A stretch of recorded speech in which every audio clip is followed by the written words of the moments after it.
Anong may papayo mo sa mga mahihaing tao? Alam mo, yung hiya, may pinagagamitan yan. Alam mo, technically, if you put it into consideration, partially ang hiya, emotion yan eh. Emotion yan. Kanya-kanyang emotion, kanya-kanya ng gamit.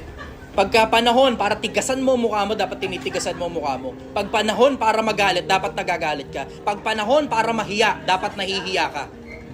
Ang problema sa mga taong mahiyain, maling emosyon ang ginagamit sa maling pagkakataon, kaya tinawag na mahiyain. Kasi sa mas madalas na pagkakataon, ang ginagamit niya ang emosyon ng hiya.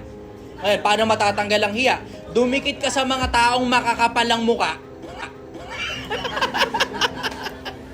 Ganun lang naman yun diba?